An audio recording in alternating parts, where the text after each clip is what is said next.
முன்னாள் பிரதமர் இஸ்மாயில் சப்ரி யாக்கூப் தேசிய இருதய கழகமான IJNல் இருதய சிகிச்சை மேற்கொள்ள வேண்டி இருந்ததால் அவரால் நீதிமன்றத்தில் இன்று ஆஜராக இயலவில்லை என்று அவரது வழக்கறிஞர் அமர் ஹம்சா ஆர்ஷாத் இன்று காலை அமர்வு நீதிமன்றத்தில் தெரிவித்தார். நேற்று மலேசிய லஞ்ச ஊழல் தடுப்பு ஆணையத்தின் தலைமையகத்தில் தனது வாக்குமூலத்தை அளித்த போது இஸ்மாயிலுக்கு உடல்நலக் கோளாறு ஏற்பட்டதாகவும் உடனடியாக அவர் IJNக்கு அழைத்து வரப்பட்டதாகவும் அமர் நீதிபதி சுசானா ஹுசைனிடம் தெரிவித்தார். அவர் அனுமதிக்கப்பட்ட போது அவருக்கு சீரற்ற இருதய துடிப்பு இருப்பதை மருத்துவர்கள் உறுதி செய்ததாக அவர் கூறினார்.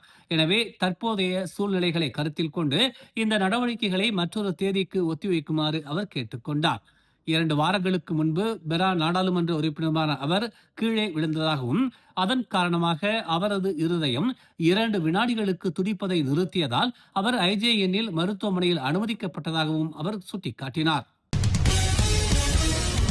PKR கட்சியின் துணைத் தலைவர் பதவியை நூருல் இஸ்ஸா அன்வார் ராஜினாமா செய்திருப்பது தவிர்க்கப்பட வேண்டியது என்று பக்காத்தான் ஹராப்பான் கூட்டணியின் மகளிர் அணி தலைவரும் சிப்பாங் நாடாளுமன்ற உறுப்பினருமான டத்தோ ஐமான் ஆதிரா ஷாபு தெரிவித்துள்ளார். தலைமையில் பெண்கள் என்பது மிக சாதாரணமான விஷயம் அல்ல என்றும் அப்படியான தலைமையை விட்டு வெளியேறுவது எளிதான முடிவு அல்ல என்றும் டத்தோ ஐமான் அதிரா சபு தெரிவித்தார்.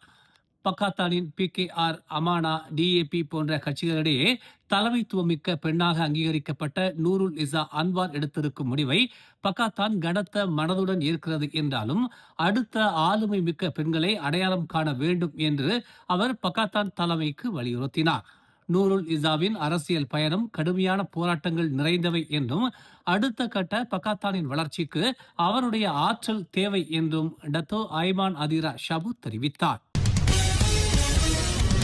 முன்னாள் பிரதமர் டதஸ்ரீ இஸ்மாயில் சப்ரி யாக்கூப் இன்று நீதிமன்றத்தில் விசாரிக்கப்படவிருந்த நிலையில் உடல் நலன் காரணமாக அவர் மருத்துவமனையில் அனுமதிக்கப்பட்டதால் அவருக்கு எதிரான வழக்கை வரும் ஆகஸ்ட் 27ஆம் தேதிக்கு அமர்வு நீதிமன்றம் ஒத்திவைத்துள்ளது. அம்னோவின் முன்னாள் உதவி தலைவருமான டதஸ்ரீ இஸ்மாயில் சப்ரி யாக்கூப் உடல் நலனை கருத்தில் கொண்டு அரசு தரப்பும் இந்த விசாரணையை ஒத்திவைக்க ஆட்சேபனை தெரிவிக்கவில்லை என்று தெரிய வந்துள்ளது. ஊழல், பண மோசடி, சொத்து குவிப்பு வழக்குகளுடன் தொடர்புடையதாக நம்பப்படும் பெரா நாடாளுமன்ற உறுப்பினருமான டதஸ்ரீ இஸ்மாயில் சப்ரி யாக்கூப் முன்னதாக மலேசிய லஞ்ச ஊழல் தடுப்பு ஆணையத்தால் விசாரிக்கப்பட்ட பின்னர் அவரின் சொத்து மதிப்புகள் குறித்தான ஆவணங்களின் உண்மைத்தன்மையை அடிப்படையாக கொண்டு அரசு தரப்பு நீதிமன்ற விசாரணையை கோரியுள்ளது. நேற்று மாலை இந்த வழக்கு தொடர்பாக மலேசிய லஞ்ச ஊழல் தடுப்பு ஆணையத்தின் அலுவலகத்திற்கு டத்தோஸ்ரீ இஸ்மாயில் சப்ரி யாக்கூப் வந்ததும் அவருடைய உடல்நிலை பாதிக்கப்பட்டதால் நேற்று மாலையே அவர் IJNல் அனுமதிக்கப்பட்டதாகவும் மேலதிக விசாரணைகள் மேற்கொள்ளப்படும் என்றும் தெரிவிக்கப்பட்டுள்ளது. புதிய அரசியல் கூட்டணியை அமைக்கும் திட்டங்களை அறிவித்ததை தொடர்ந்து பெர்சாத்து கட்சி தாமாகவே பெரிகாத்தான் நேஷனல் கூட்டணியில் இருந்து விலகிவிட்டது என்று பாஸ் கட்சியின் தலைவர் தான் ஸ்ரீ அப்துல் ஹடி அவாங் தெரிவித்துள்ளார். பெரிகாத்தான் நேஷனல் அரசியல் அமைப்பின்படி வேறு எந்த கூட்டணியில் சேரவோ அல்லது புதிய கூட்டணியை உருவாக்கவோ விரும்பும் கட்சி தானாகவே தனது உறுப்பினர் பதவியை இழந்துவிடும் என்று ஹடி குற்றம் சாட்டினார். பெர்சாத்து மற்றொரு அணியை உருவாக்க விரும்புவதாக ஏற்கனவே கூறிவிட்டனர். அவர்களே அதை அறிவித்தும் விட்டனர். அவர்கள் தானாகவே வெளியேறிவிட்டனர் என்று இன்று திரங்கானுவில் உள்ள மஸ்ஜித் ருசீலாவில் சொற்பொழிவாற்றிய பிறகு செய்தியாளர்களிடம் அவர் இதனை தெரிவித்தார். பெர்சாத்து இனி கூட்டணியில் இல்லை என்பதை உறுதிப்படுத்தும் அதிகாரப்பூர்வ அறிக்கையை பெரிகாத்தான் வெளியிடுமா என்று கேட்டபோது அது தேவையற்றது என்று ஹடி கூறினார்.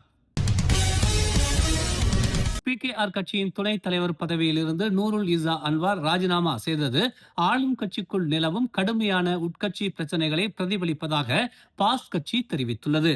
கட்சியின் தலைவர் பிரதமராக தனது கடமைகளில் மும்முரமாக இருக்கும் போது துணைத் தலைவரின் பங்கு மிக முக்கியமானது என்று பாஸ் கட்சியின் துணைத் தலைவர் டதஸ்ரீ துவான் இப்ராஹிம் துவான்மான் தெரிவித்துள்ளார். ஒரு துணைத் தலைவர் ராஜினாமா செய்யும் போது அது நிச்சயமாக கட்சியில் ஒரு தாக்கத்தை ஏற்படுத்தும் என்று அவர் சுட்டிக்காட்டினார். தலைவர் பிரதமராக தனது பொறுப்புகளில் மும்முரமாக இருக்கும் சூழ்நிலையில் கட்சியின் விவகாரங்களை நிர்வகிக்க வேண்டியவர் துணைத் தலைவர்தான் என்று அவர் கூறினார். PKR கட்சிக்குள் உட்கட்சி பூசல் நிலவுவதாக தாங்கள் நம்புவதாகவும் தாங்கள் இப்போது காண்பது கட்சிக்குள்ளேயே எழுந்த எதிர்ப்புகளில் இருந்து தொடங்கியது என்றும் அவர் இன்று மேடான் இல்முவில் செய்தியாளர்கள் மத்தியில் இதனை தெரிவித்தார். பல PKR நாடாளுமன்ற உறுப்பினர்கள் சம்பந்தப்பட்ட அறிக்கைகள் இதற்கு காரணம் என்று பெரிகாத்தான் நேஷனல் துணைத் தலைவருமான அவர் கூறினார். அண்மையில் அம்பாங், சுபாங் மற்றும் பல தொகுதிகளைச் சேர்ந்த நாடாளுமன்ற உறுப்பினர்கள் ஒரே கட்சியை சேர்ந்தவர்களாக இருந்த போதிலும் அவர்களுக்கான நிதி ஒதுக்கீடுகள் நிறுத்தி வைக்கப்பட்டதாக அறிக்கைகள் வெளிவந்ததை அவர் சுட்டிக்காட்டினார். இருப்பினும் PKRின் உட்கட்சி விவகாரங்களை இறுதியில் கட்சியே தீர்த்துக் கொள்ள வேண்டும் என்று துவான் இப்ராஹிம் வலியுறுத்தினார். அது அவர்களின் உட்கட்சி விஷயம்.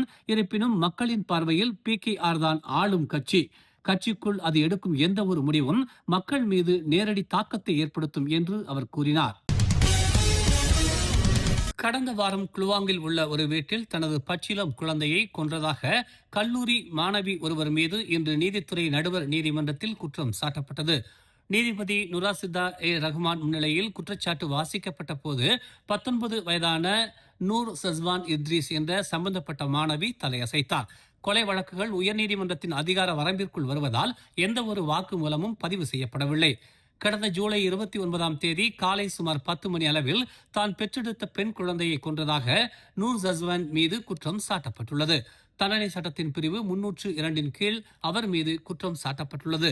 இப்பிரிவின்படி மரண தண்டனை அல்லது 30 ஆண்டுகளுக்கு குறையாமலும் 40 ஆண்டுகளுக்கு மிகாமலும் சிறை தண்டனை விதிக்கப்படலாம்.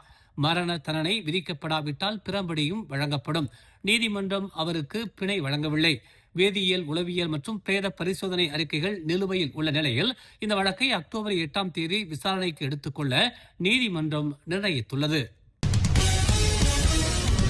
இந்தோனேசியாவில் போதைப்பொருள் கடத்தல் குற்றச்சாட்டின் பேரில் மலேசியா ஏர்லைன்ஸ் விமானி ஒருவர் கைது செய்யப்பட்டதை தொடர்ந்து மலேசியா ஏவியேஷன் குரூப் தனது அனைத்து விமானிகளுக்கும் கட்டாய போதைப்பொருள் பரிசோதனையை அறிமுகப்படுத்தியுள்ளது. இந்த பரிசோதனை ஆனது மலேசியா ஏர்லைன்ஸ் நிறுவனத்தின் 1260 விமானிகளையும் உள்ளடக்கியது என்றும் இது ஆகஸ்ட் 15ஆம் தேதிக்குள் நிறைவடையும் என்று எதிர்பார்க்கப்படுவதாகவும் அக்குழுமம் தெரிவித்துள்ளது. குறிப்பிட்ட தேதிக்குள் பரிசோதனையை முடிக்காத விமானிகள் மலேசியா ஏவியேஷன் குரூப்பின் நடைமுறைகள் மற்றும் ஒழுங்குமுறை தேவைகளுக்கு இணங்க தகுதி பெறும் வரை விமானங்களை இயக்குவதற்கு அனுமதிக்கப்பட மாட்டார்கள் என்று அது ஒரு அறிக்கையில் தெரிவித்துள்ளது. நண்பர்களுடன் சுங்கைலோ ஆற்றில் குளித்துக் கொண்டிருந்த 19 வயது கல்லூரி மாணவன் ஆற்றில் மூழ்கி பரிதாபமாக உயிரிழந்தான்.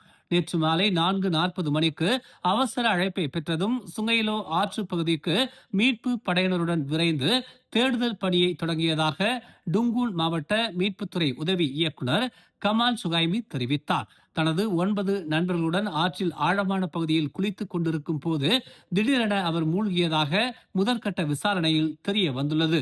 மாலை சுமார் 5:20 மணிக்கு சுமார் 10 மீட்டர் ஆழத்திலிருந்து அவரின் உடல் சடலமாக மீட்கப்பட்டதாகவும் உயிரிழந்தவர் 19 வயது அமாட் அல் ஹபீஸ் அஸ்ரி என அடையாளம் காணப்பட்டிருப்பதாகவும் அவர் கூறினார்.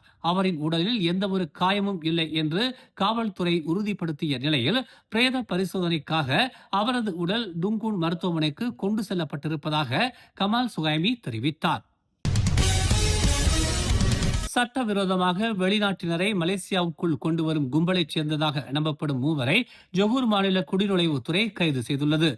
ஜொஹூர் கெலாங் பத்தாவில் உள்ள ஒரு வணிக தளத்தில் காலை 10 மணிக்கு சந்தேகத்திற்குரிய ஆடவர்களை பின்தொடர்ந்து அவர்களின் அலுவலகத்தில் சோதனையிட்ட போது போலி குடிநுழைவு முத்திரைகள், ரொக்க பணம், போலி பாஸ்போர்ட்டுகள் பறிமுதல் செய்யப்பட்டதாக ஜொஹூர் மாநில குடிநுழைவுத்துறை தெரிவித்துள்ளது.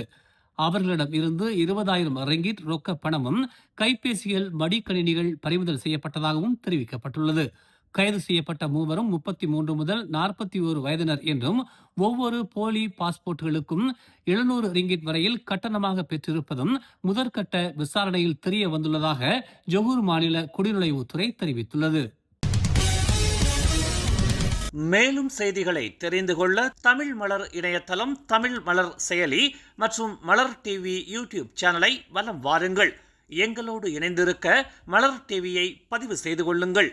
உறவுகள் மகிழ்ந்திட விருப்பம் மற்றும் பகிர்வு சேவையை சொடுக்கிடுங்கள்.